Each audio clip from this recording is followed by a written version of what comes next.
저녁길 깊이 있는 이슈 분석, 뉴스피드가 도와드립니다.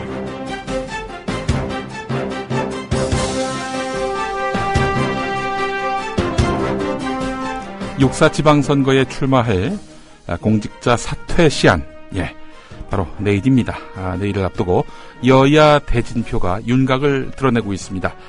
지난 1995년 6월 27일에 광역기초단체장, 광역기초의회 의원 등 4대 선거가 동시에 실시돼서 진정한 의미에서 지방자치 시대로 접어들었는데요. 그리고 올해 6월 4일에 전국 동시지방선거가 실시됩니다. 이번 육사 지방선거는 지방자치 20년을 되돌아보고 새로운 지방자치 시대를 열 것으로 보입니다. 그러나 정치적 의미가 더 큽니다. 여야에 물러설 수 없는 치열한 수싸움이 육사 지방선거가 2년 뒤 치를 총선과 차기 대선의 전초전이 되기 때문입니다. 지방 권력을 장악한 정당이 이 총선과 대선에서 유리한 고지에 오를 것이다. 여기에 누가 다른 의견을 달겠습니까? 야권은 육사 지방선거를 박근혜 정부의 중간평가로, 새누리당은 지난 2012년 총선과 대선의 완결판으로 그 의미를 부여하고 총력전을 펼칠 것으로 보입니다. 오늘은 공희준 정치 컨설턴트와 함께 짚어보도록 하겠습니다. 광고 듣고 오겠습니다.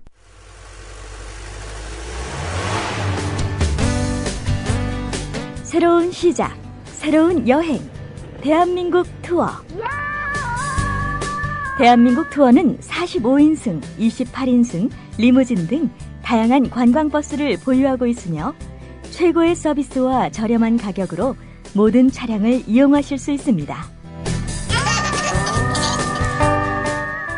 차량 문의는 1599-2686, 1599-2686.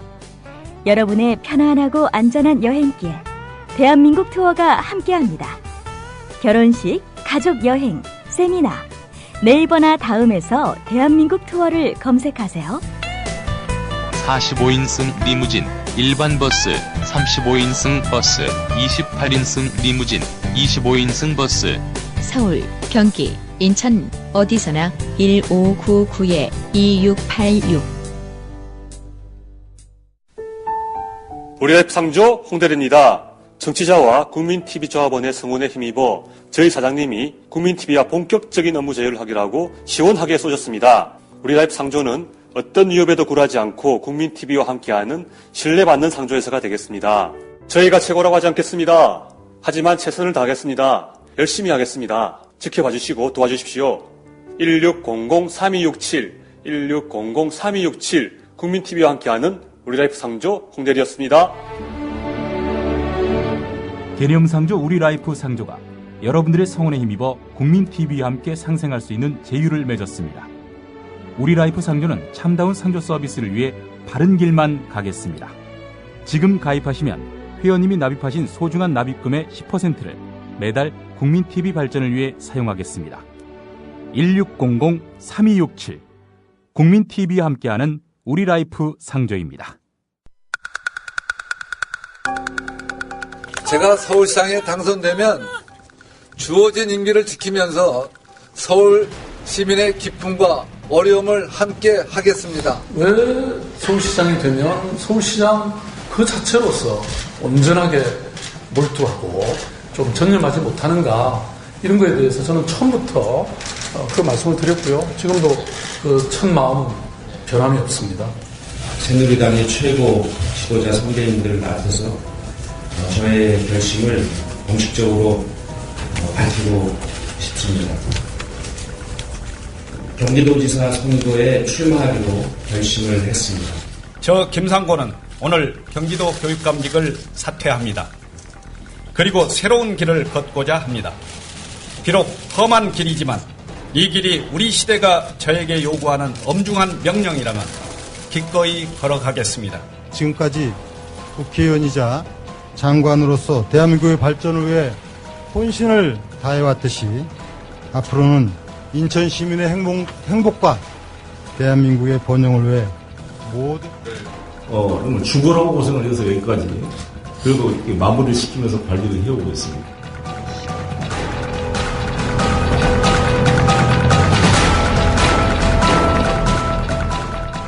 여야 중진급 인사들이 따라 출마를 선언하면서 육사 지방선거의 대진표, 서서히 드러나고 있습니다. 정치평론가면서 컨설턴트인 공희준 선생 모시고 현재까지 드러난 대진표를 토대로 석 달 앞으로 다가온 육사 지방선거를 전망해 보겠습니다. 공희준 컨설턴트 나와 계십니까? 예, 안녕하세요. 네, 안녕하십니까. 예. 자, 이번 선거 총론부터 여쭤보겠습니다. 여야의 승부처 어디에 있다고 보십니까? 수도권이 승부처가 되겠죠. 예. 예, 서울시장 선거하고 경기도지사 선거를 어느 쪽이 이기느냐에 따라서 여야의 시비가 아주 크게 엇갈릴 것 같습니다. 예. 예, 두 곳 모두 여당이 섰고 나면 박근혜 대통령의 지금과 같은 독주 체제, 불통 체제가 앞으로 상당 기간 계속될 테고 야당이 서울시와 경기도 두 곳을 모두 차지하면 차기 총선과 대선에서 야당이 승리할 수 있는 발판이 마련될 수가 있습니다. 그런데 서로 한 곳씩 승리하게 된다면 지금처럼 지금과 같은 전국의 흐름, 곧 여야 야가 서로의 발목을 잡고 있는 이러한 전국 구도가 앞으로 상당 기간 동안 계속 이어질 것으로 저는 전망하고 있습니다. 예, 결국 서울과 경기도 누가 쥐느냐, 이게 이제 핵심적인 승부의 갈림길이다, 이렇게 보고 계시는 건데, 조심스럽습니다만 만약에 한 달 후에 선거라면은 현재 국면에서 봤을 때 누구에게 유리할 거라고 보십니까? 만약에 진짜 지금부터 한 달 후에 선거가 치러진다면요. 예, 4월 5일 날 한다고 치죠? 예. 그러면은 현역 자치단체장들이 인지도가 높을 수밖에 없죠. 예. 그리고 현역 자치단체장들은 지금은 야당 소속이 많습니다. 예. 그래서 야당이 유리하겠죠. 예. 그런데 선거란 게 사실은 지금 아직 석 달이나 남았지 않습니까? 그래서 어느 당이 6월 지방선거에서 유리할 것이라고 미리부터 예측하는 것은 섣부른 단정일 수가 있습니다. 근데 그 현역 단체장의 프리미엄이 있다라고 하셨는데 경기도 같은 경우는 무주공산이겠네요. 지금 그렇죠.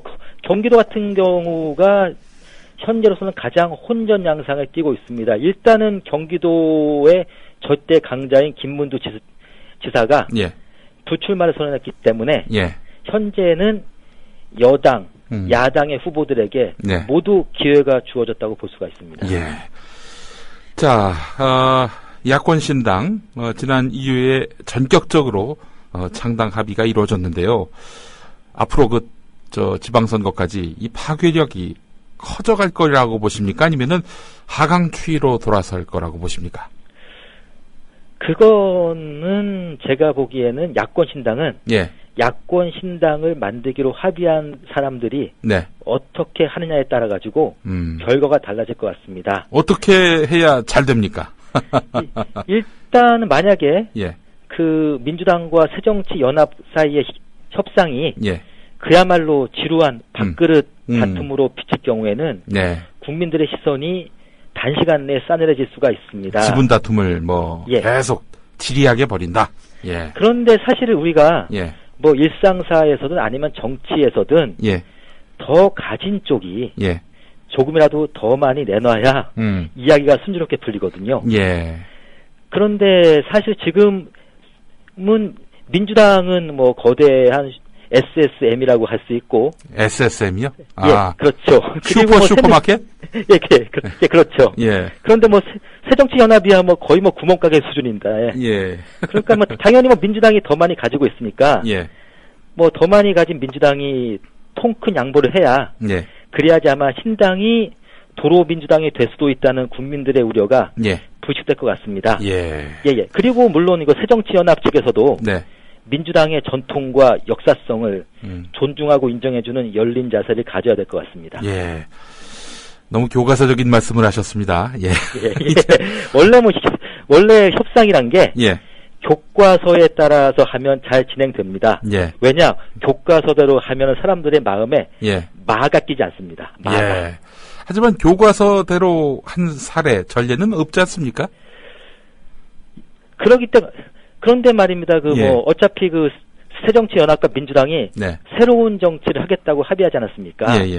저는 뭐 새로운 정치라는 게 아주 뭐 크게 예. 획기적이고 혁명적인 거라고 보진 않고요. 예. 교과서에 쓰인 대로 예. 누구나 예측 가능하고 동시에 모범적으로 해나가는 것이 예. 새 정치라고 봅니다. 자, 이제 본격적으로 한번 지역별로 한번 짚어보겠습니다. 우선 그 박원순 시장이 재선에 도전하는 서울시장 선거. 박원순 시장은 일단 새정치연합이 독자 후보를 낼 상황을 가정하지 않아도 되기 때문에 한숨을 돌린 것 같은데 말이죠. 자, 지금 페이스를 유지하면은 낙승도 가능하다고 봐야 할까요? 그런데 몇몇 정치 전문가들은 다른 견해를 내놓고 있습니다. 예. 왜냐하면은 사실 그 박원순 시장 입장에서는 예. 안철수 신당, 곧 예. 새정치연합에서 예. 후보를 내주지 않으면서 예. 나중에 안 의원이 박원순 시장의 손에 들어주는 것이 네. 일종의 야권 단일화에 의한 이벤트 효과였을 수 있거든요. 예. 그런데 선거 막판에 그러한 극적인 단일화 효과가 예. 상실됐습니다. 초장부터. 예, 그렇죠. 뭐 비유하자면은 6월에 뽑았을 수 있는 돈을 지금 미리 뽑아 쓴 거죠. 아, 예.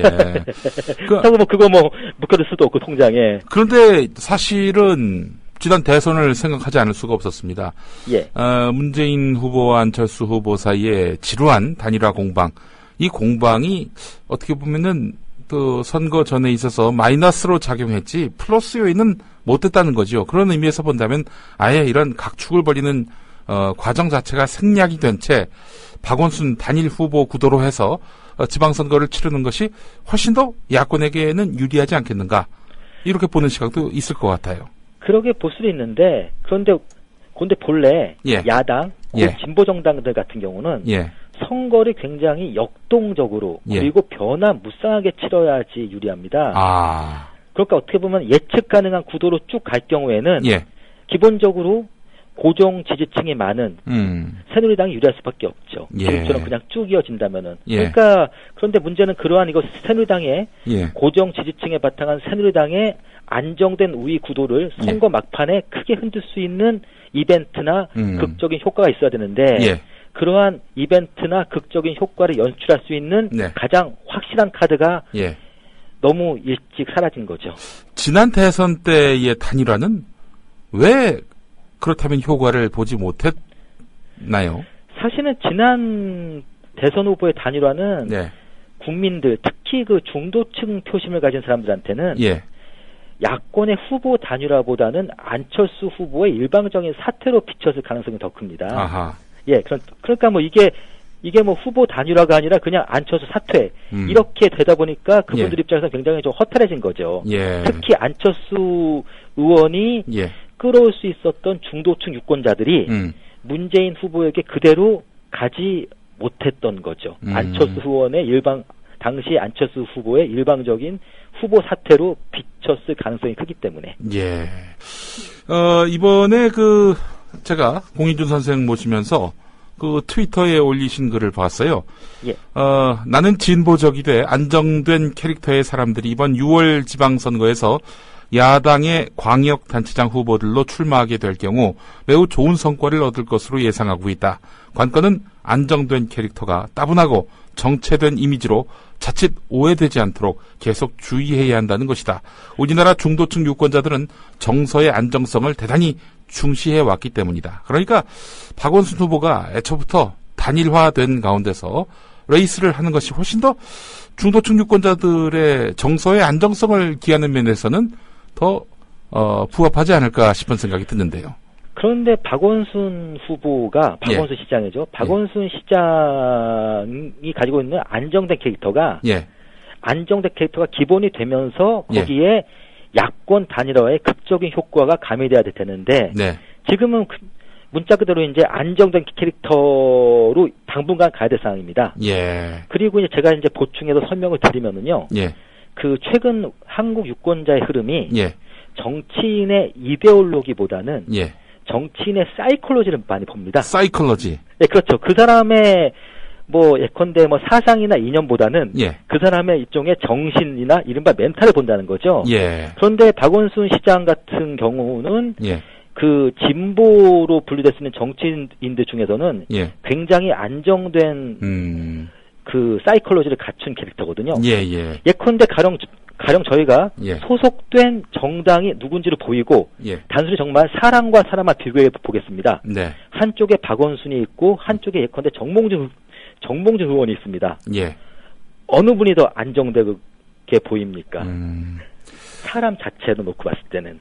물론 제가 여기서 예. 누가 더 안정돼 보인다면 제가 선거법 위반이기 때문에 제가 자칫 정답은 말씀드리지 못합니다만은 청취자들께서는 예. 박원순과 정몽준 중에서 예. 멘탈, 그 사이콜로지가 누가 더 안정되고 신뢰가 같지는 대부분 충분히 아실 수 있을 겁니다. 예. 자, 하여간 그 박원순 시장 현재 그 안정적 이미지만으로는 부족하다. 한 2% 부족하다.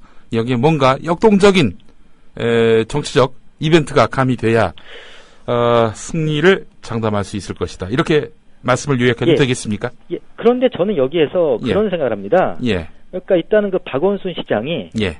지금부터 이제 자신이 물론 뭐 예전에 그 안상수 의원이 써서 굉장히 좀 희화화된 표현입니다. 다만은 예. 저는 지금부터 박원순 시장 본인이 예. 사실상의 안철수다. 예. 예컨대 내가 이제 사실상의 안철수라고 생각하고 네. 중도층 유권자들에게 먹힐 수 있는 정책과 공약을 개발해야 된다고 봅니다. 예. 그리고 또 이제 그러한 정책과 공약이 실현 가능성이 있고 네. 동시에 또 구체성이 담보될 수 있는 행보를 걸어야겠죠. 네. 알겠습니다. 자, 새누리당 예비후보 3파전으로 압축됐습니다. 정몽준, 이혜훈, 김황식 이 세 사람의 치열한 각축전, 그렇게 해서 결정될 단일 후보의 탄생. 새누리당은 이 단일 후보 탄생이라는 컨벤션 효과를 통해서 확실한 우위를 점하겠다, 이런 계획을 세워놓고 있는 것 같습니다. 새누리당의 이런 시나리오가 글쎄 시조가 있을지 한번 좀 전망해 주시죠. 3파전이 아니라 4파전 아닌가요? 한 사람 더 있습니까? 새누리당 김진태 의원은 정미용 씨가 서울시장 선거에 나오는 것 때문에 안철수 의원이 거기에 겁을 집어먹고 민주당을 합치기로 했다고 말씀하셨는데. 그럼 정미용 후보까지 포함을 시켜야 되겠군요. 예, 그렇죠. 4파전이죠. 일단. 근데 그분은 저 새누리당 간판으로 나올 것 같지 않아서 일부러 제가 뺐습니다만은. 제가 알기로는 새누리당 당원이실 겁니다. 아마. 그렇습니까? 예, 뭐 새누리당이 당원인데. 예. 새누리당이 당원이 자기네 선거에 나오는 걸 막을 수는 없잖아요. 그렇죠. 예. 그러니까 4파전으로 정동하겠습니다. 예, 알겠습니다. 예. 어떻습니까? 전망해 주시죠. 일단은 정몽준 의원과 김황식 전 총리의 양자 구도로 정립이 되겠죠. 예. 그런데 일단은 저는 어제 보니까, 참 오늘이죠. 네. 경향신문을 보니까 이제 1대1 구도에서 정몽준 의원이 박원순 시장에 앞서는 결과가 나왔더라고요. 예. 예, 한길리서치 조사에 하면은. 근데 그거는 오차범위 안 아닌가요? 예, 그렇죠. 예. 근데 저는 그게 정몽준 의원이 박원순 시장에게 진짜로 앞서가는 것보다는. 예. 새누리당 지지자들이 갑자기 결집이 된 것 같아요. 그렇죠. 예. 순간적으로. 그러니까 저희가 이거 최근의 추세를 보면은. 예. 보수층 유권자들이 어떠한 정치적 사안에 반응하는 속도가 이제는 진보층 유권자에 못지 않습니다. 예. 그래서 아마 거기에 대해서 반응한 것 같은데 예. 그런데 어떻게 보면은 일종의 역 컨벤션 효과에 덕을 입은 것 같습니다. 역 컨벤션 효과. 예, 그렇죠. 역 컨벤션 효과.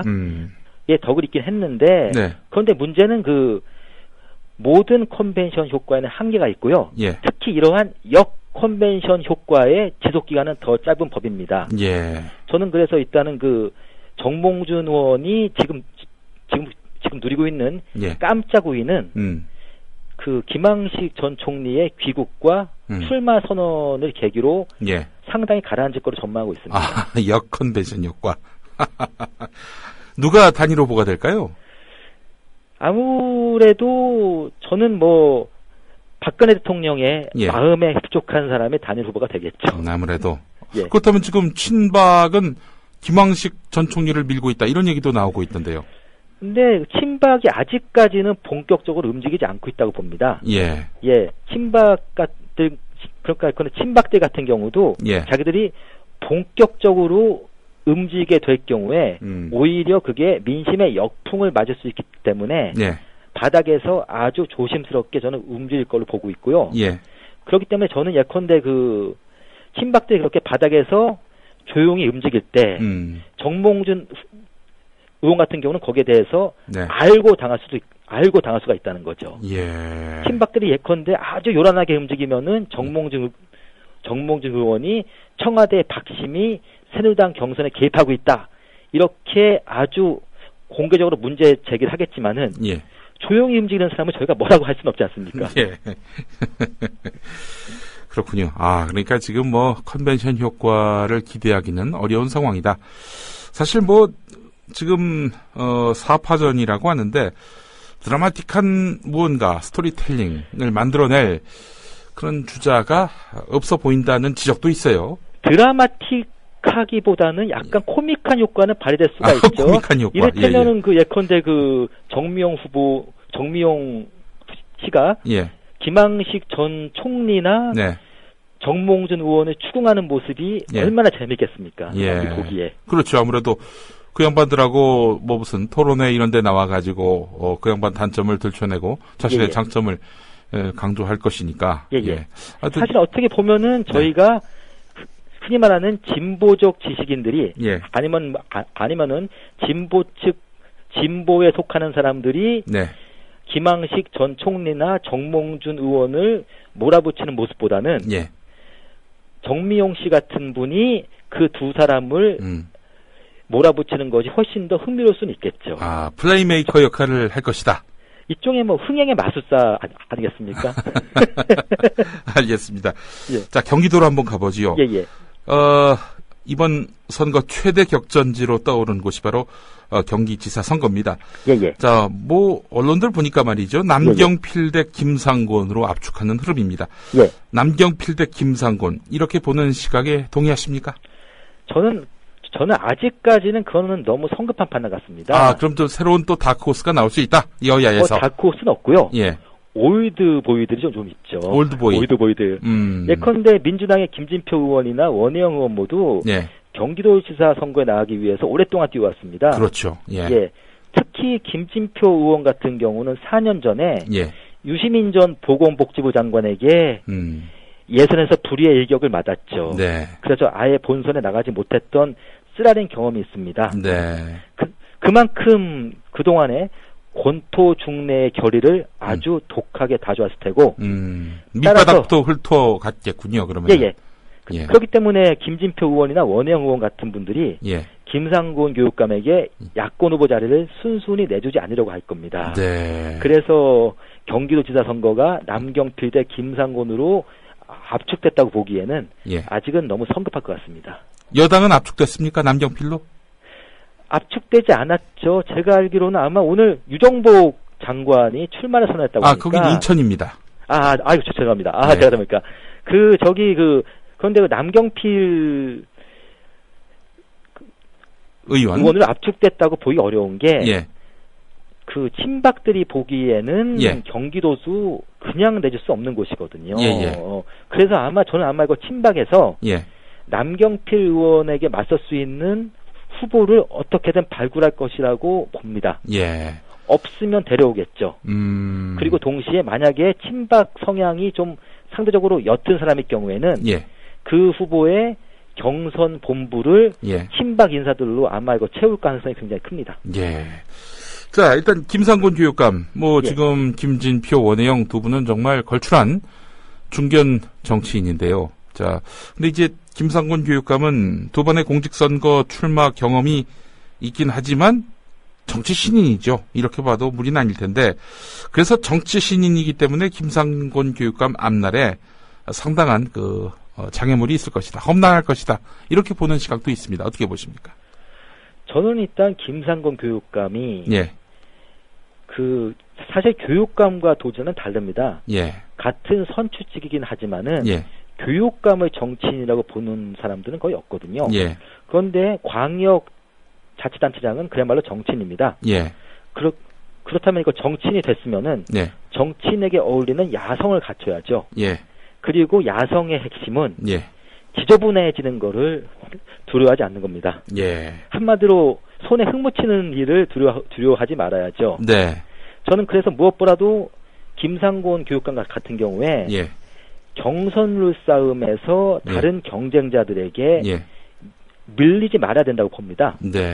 자칫하면은 고사성어에 나오는 송양 지인의 우를 범할 수가 있거든요. 예. 저 사람이 예. 그러니까 예컨대 송나라 양공이 예. 자기의 그 인자함을 과시하기 위해서 예. 자기의 인자함을 과도하게 과시하다가 예. 전쟁에서 크게 패한 것이 옛날에 패한 것이 예. 송양 지인의 바로 교훈입니다. 예. 예, 그렇기 때문에 예컨대 김상건 교육감의 가장 큰 경쟁력이 본선 경쟁력인데 예. 문제는 본선으로 진출하지 못하는 본선 경쟁력이 무슨 의미가 있겠습니까? 예. 일단은 거친 야전을 불사하더라도 네. 예선 통과에 최선을 다해야겠죠. 예. 결국 이제 김상곤 교육감이 교육감 선거와는 전혀 다른 야생적 자세로 기성 정치인들과 정면 대결을 하지 않는다면은 또 정면 대결을 해서 승리하지 않는다면은 경기도지사 선거 예측 불허의 상황이 될 수도 있다 이런 말씀이시군요. 예, 그렇죠. 예. 자, 이제 뭐 거의 시간이 다 돼가지고 하나만 더 여쭤보겠습니다. 이 중도층 굉장히 강조하십니다. 사실 예. 지난 대선에서도 야권이 중도층을 확실하게 흡인하지 못한 그런 결과로 패배한 것 아니냐라는 관측이 적지 않았거든요. 특히 경기도 같은 경우 지난 대선에서 야권이 패한 점 상당히 이례적이면서도 뼈아픈 그런 패인이 되고 있습니다. 중도층은 무슨 의미이며 또 중도층을 야권이 흡인할 수 있는 전략 무엇이 있을지 짚어주시죠. 그 야당이 지난번 선거에서 중도층을 잡지 못한 거는 예. 무엇보다도 그 야당의 수권 능력에 대해서 많은 유권자들이 회의심을 품었기 때문입니다. 예. 그러면 저기 수권 능력이 뭐냐 하면은 저는 수권 능력을 예. 한 국가를 책임감을 가지고 예. 성공적으로 운영할 수 있는 총체적 능력을 저는 수권 능력이라고 정의하고 있습니다. 예. 특히 무엇보다도 수권 능력에 있어가지고 핵심적인 요소를 이루는 게 경제를 잘하는 능력과 동시에 국가 안보를 확실하게 다지는 능력인데 예. 이 두 가지 측면에서 야당이 예. 물론 그 진보층 유권자 내지 개혁 성향의 유권자들은 예. 야당이 그것도 확실하게 갖추고 있다고 생각하시겠지만은 예. 중도층 유권자들이 봤을 때는 특히 예. 40, 50대 유권자들이 봤을 때는 예. 경제와 안보에 대해서 예. 야당이 굉장히 취약해 보입니다.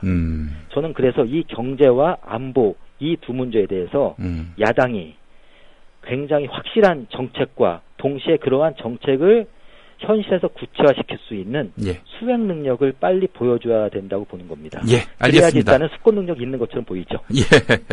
네, 정치 컨설턴트 공희준 선생과 함께했습니다. 오늘 시간 내주셔서 감사합니다. 예, 감사합니다. 예, 고맙습니다. 네, 뉴스피드 오늘 여기까지입니다. 내일 이 시간 6시에 다시 오겠습니다. 감사합니다.